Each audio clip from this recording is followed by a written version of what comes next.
This one gets a bit goofy.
About halfway through the game, the perspective shifts.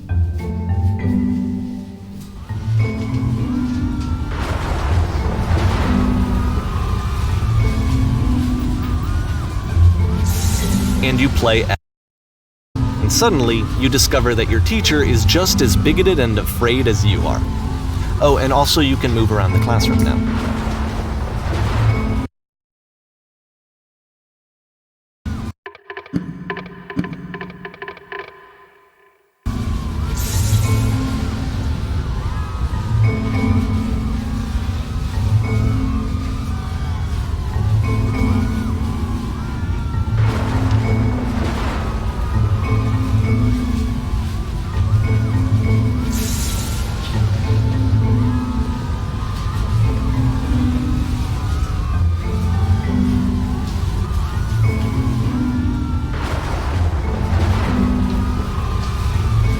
I fell pretty hard for this one. I feel like it's one of the most relatable experiences that you can have. To assume that some other person is perfect and totally fulfilled in every way, and completely miss all of the little flaws that make them painfully human. I think about this game a lot these days.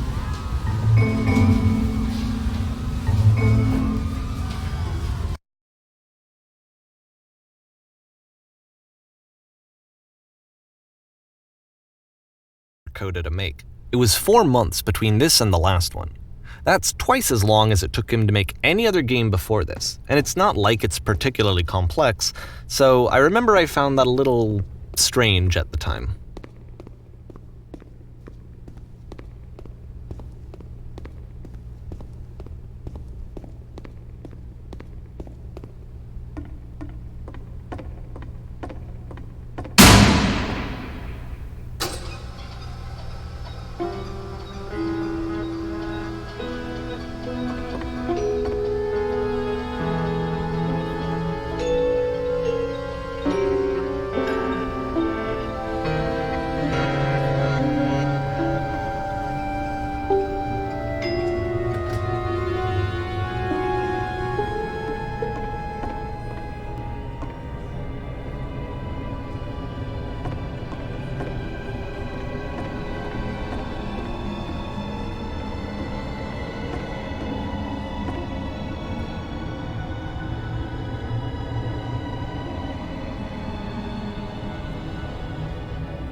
The game ends with this eerie premonition of what's going to happen next in Coda's life. The solution to social anxiety, to fears of having to perform and having to chase success, the answer for Coda is to withdraw, to hide himself away. Which is what leads to scenarios like the stairs that slowed you down several games ago, where it just becomes harder and harder to access Coda's inner landscape because he keeps retreating. He just keeps backing away from possible connections to anyone other than himself. And to be honest, I didn't consider it very healthy when I first played this game. It looked to me like he was trying to justify the idea of just disconnecting yourself from the world. And that wasn't what I wanted for him or for his games.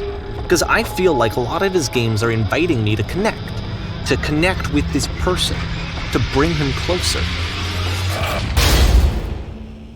But what can you do? After this, Coda went off and took another 5 months to make a new game.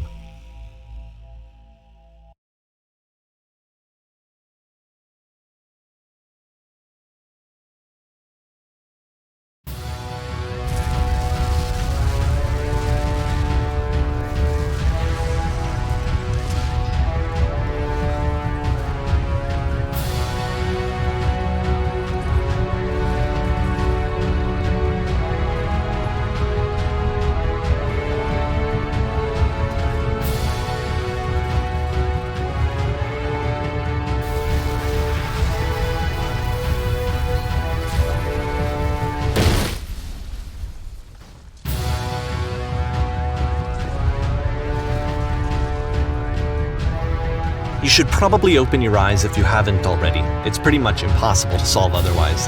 And there is a solution, by the way.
Like I said, I was getting concerned. First off, he's never been this explicit in his work about exactly what he's thinking. So where's that coming from? But then even weirder, his work has potentially stopped being an outlet for him. Not like he's having trouble iterating on ideas, but he literally just can't think of new ideas anymore. And in person, he was being a lot more distant than usual. Like, you know how sometimes a person will just deflect anything that you say in order to keep themselves disconnected all the time? It was that kind of thing. Here was the point in my relationship with Coda where I really started to wonder if he needed my help in some way. His games are going to get more desperate from here on out. After this game, it's almost 6 months before he finishes something new.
If the last game featured Coda talking explicitly about his creative frustrations, this one turns it up to 11. Now, put yourself in my shoes playing this. Here's a friend whose work is exhibiting signs of struggle, frustration, anxiety, depression even, and yet still he keeps making games. He keeps throwing himself into the grinder even when he clearly doesn't have the energy for it anymore. Why? What is it for? Because from my perspective at the time and just what I knew of him, this was a result of how isolated he was. He was in his own little bubble, just sitting at his computer all day, not really showing these games to anyone, not releasing them onto the internet, and so he didn't have anyone outside of himself to connect with. He had no outlet to ground himself on.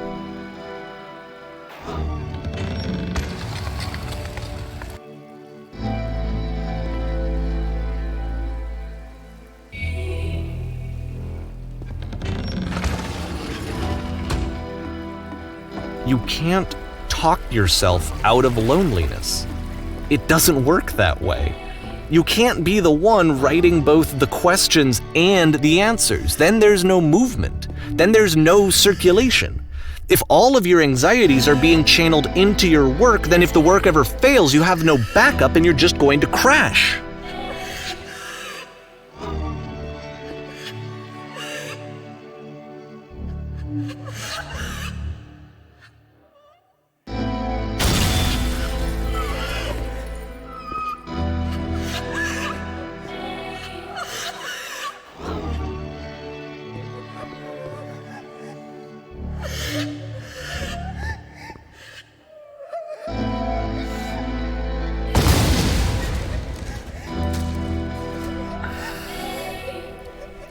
Seeing this game at the time that he made it, it looked really unhealthy to me. I was watching him do this to himself, and I hated it. I hated seeing him so trapped. It's like, video games are not worth this amount of suffering. This is someone I really cared about, and I used to get so much joy out of seeing him create. For him to suddenly become angry and frustrated like this, it was the worst thing for me. I don't know. This is what I felt at the time. I don't know how else to explain it. I wanted it to stop more than anything. I had never felt so rotten. I needed more than I had ever needed anything for this to stop. But it didn't stop. After finishing this one, Coda takes another 7 months and comes up with a new game.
And of course, it's the machine.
So now the work is becoming self-destructive.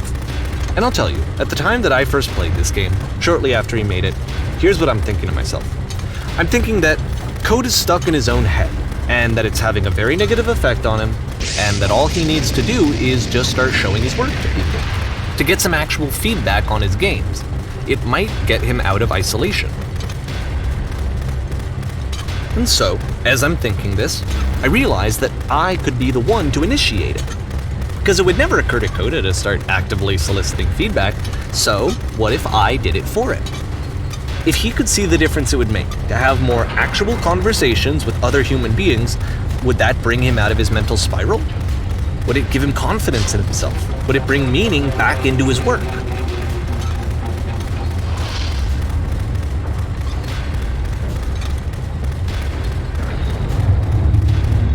So I started showing Coda's work to people.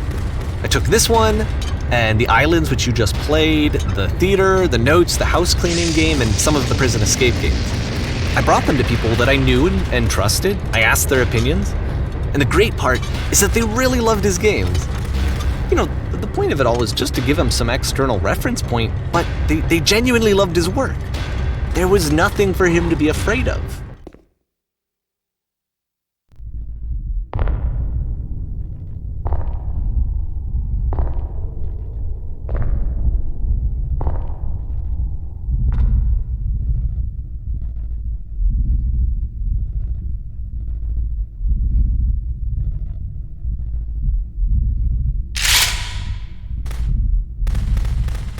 Can you see why I felt like this was the right thing to do? Because it's the thing that I always feel like I need, to be told that my work is good, that I am good. When someone really connects with a thing that I've made, when they see themselves purely in my work, there's nothing that feels better. And I got to give that very same feeling to my friend. I did something, I really felt like I'd done something good, like I was a good person. I felt like there was a friend who was in trouble and was unhappy and maybe didn't like themselves, and I could fix it. If I could give him this gift, maybe I could fix the problem. When they told me how much they enjoyed his games, it was the best feeling. It was the absolute best feeling. It made me feel so happy, so beautifully, beautifully happy.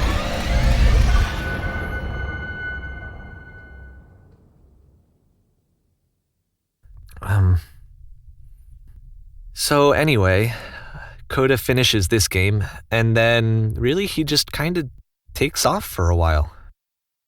So this is June of 2011, and I didn't hear anything from him for several weeks, I guess.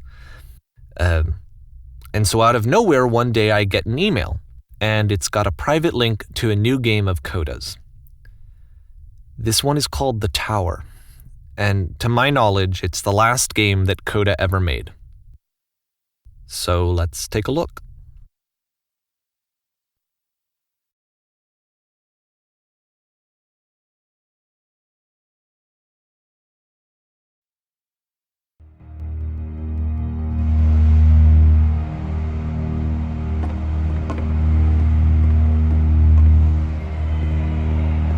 And this is where I have trouble saying anything meaningful about Coda's work. Because more than anything else, the tower just feels distant. It feels like it's trying to distance itself from the world. It's a very cold game.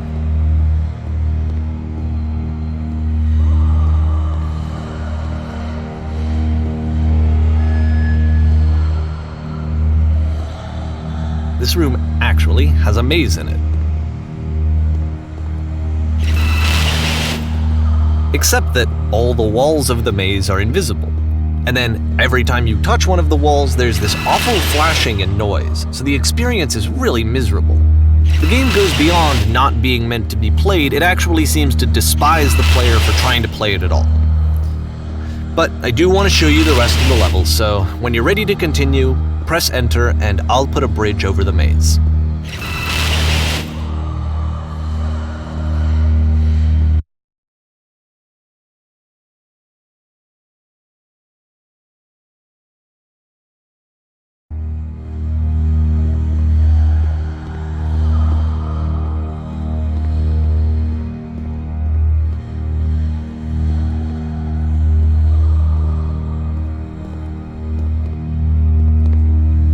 And to be fair, it's not like this is the first game that's needed some modification to be playable. Like the house cleaning game. You know, that one used to actually loop the cleaning chores and you just cleaned a house forever. I had to cut it off so that you could exit the house and the game would actually end. But that game had an idea that it was actually trying to communicate. What's the deeper idea behind the invisible maze? The only way past this challenge is to randomly guess the 6-digit code. Like the invisible maze, it's frustrating to me, because it's the opposite of everything else that Coda has made. It doesn't encourage thought or engagement. It doesn't ask anything of me, except a lot of my time. If I could have reached him during this time, then maybe I could have asked him, but I couldn't. I still don't really understand why this is here. I'll put the code on the ground for you here, though, so that we can move on.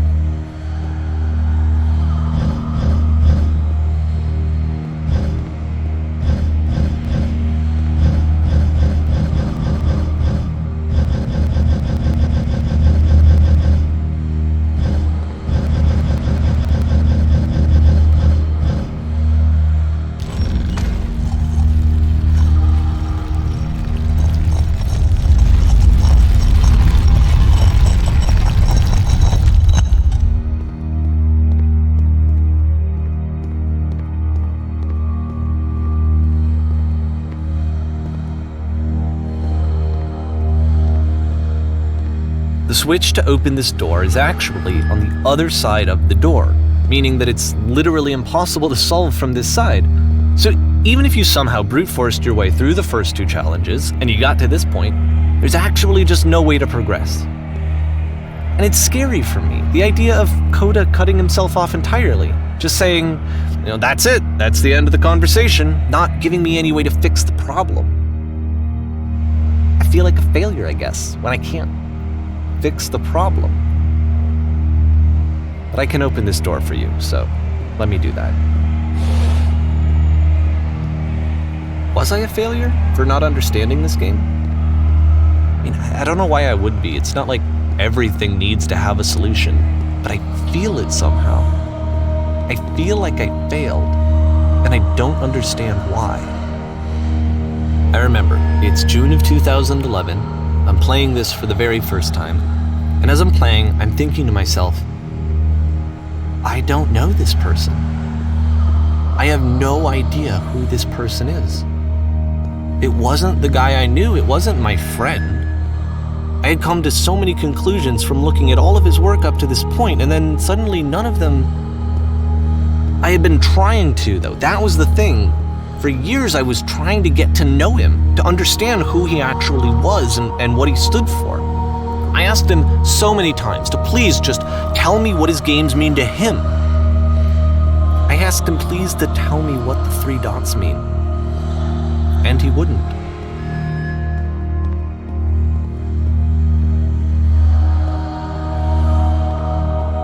I just felt so strongly that if I could have connected with him, that if I could have somehow made his work my own, that I would finally be once and for all happy.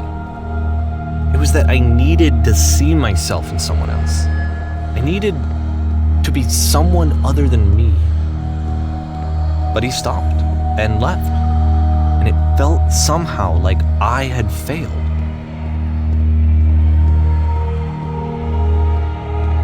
Where did I screw up?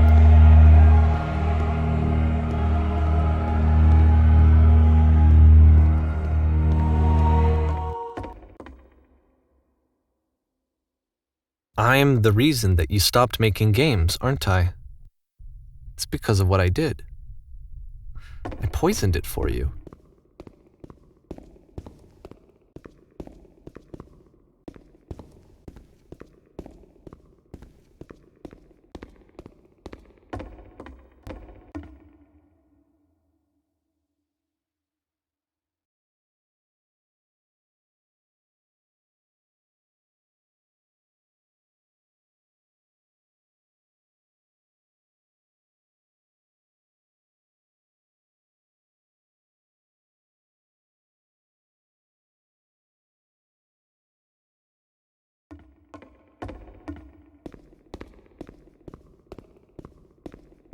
I don't think I ever told you this, but when I took your work and I was showing it to people, It actually felt... It felt as though I were responsible for something important and valuable.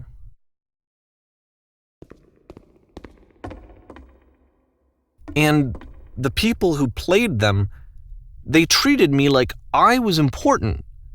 They really listened and cared about what I had to say. Even though I was showing your work, I felt good about myself.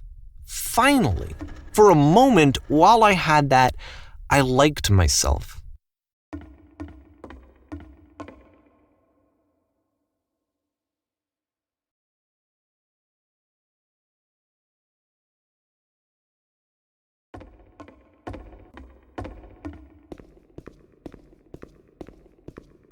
And then you stopped, and I didn't have anything left to show people. I just had to be with myself. And as soon as that happened, there was no feeling at all. Nothing. Less than nothing. What does that mean?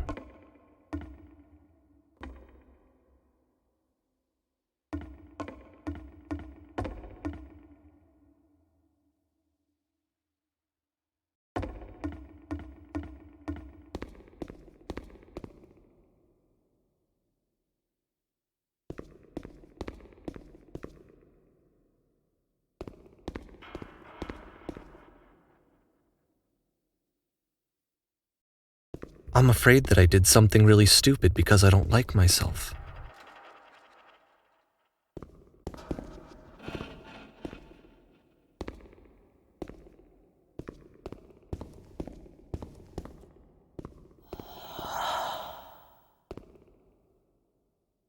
That's why I'm releasing this collection of your work, is because I haven't been able to find any other way to reach you.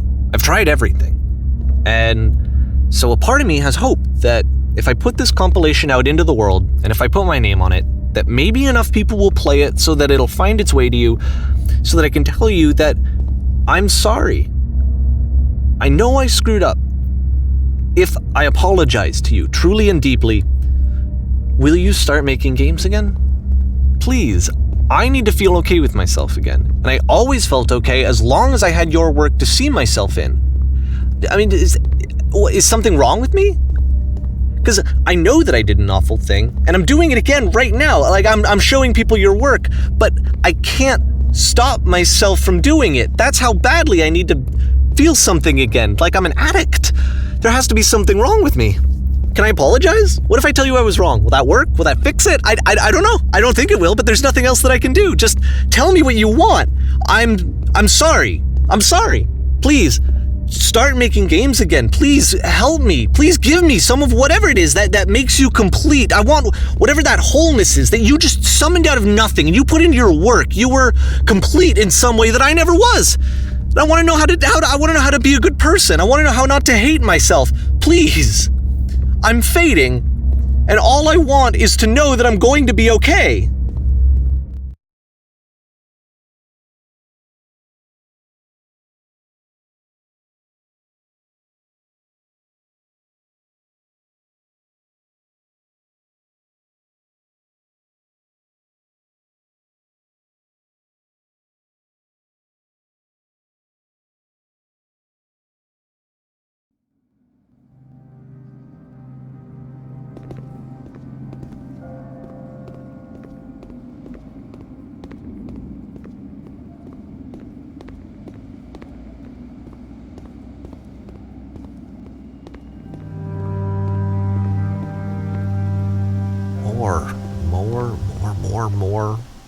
More love, more praise, more people telling me that I'm good.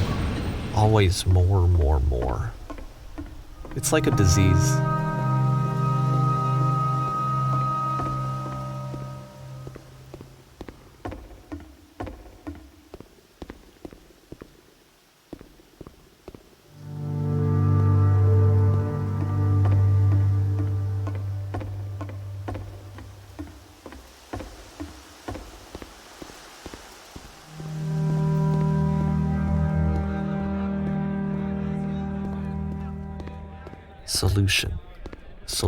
Solution.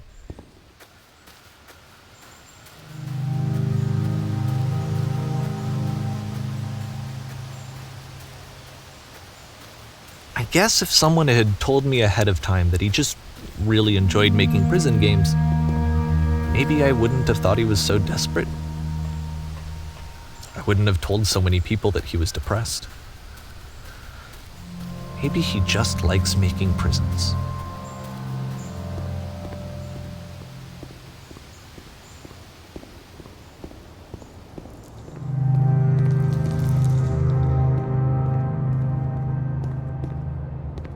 Even now, the disease is telling me to stop. Don't show people what a shitty person you are. They'll hate you.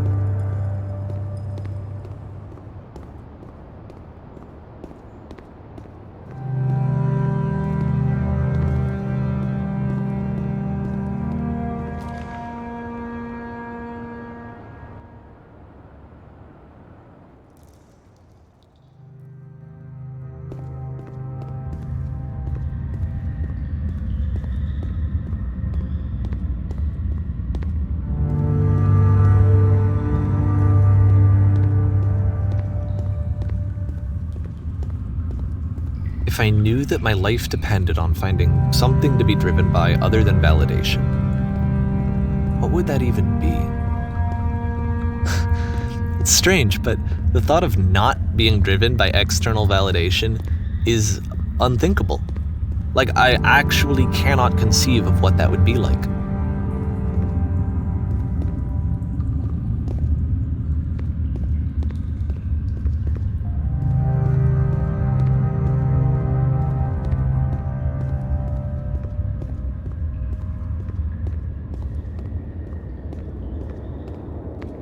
What now?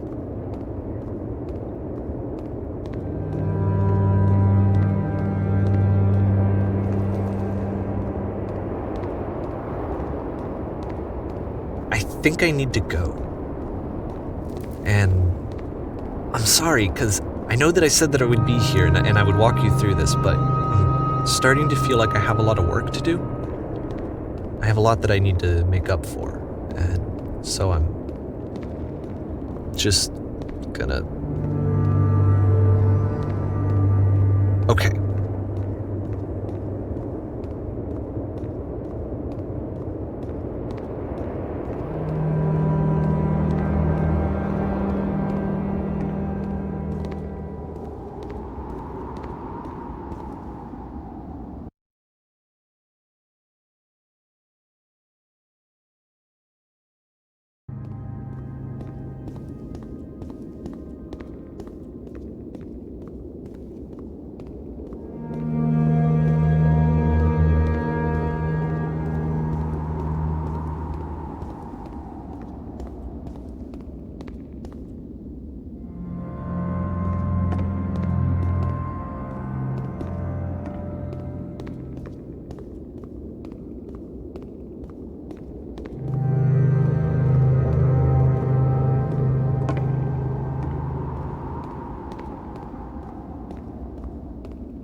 so tired, but I know that you're strong. So turn back,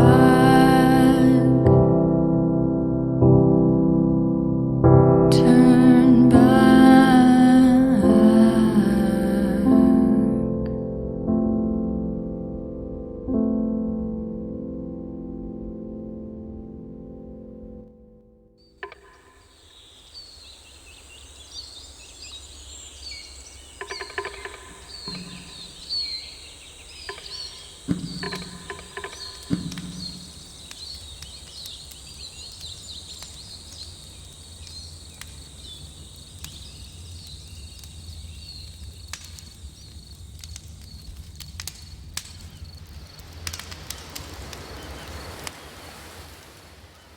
Hi there.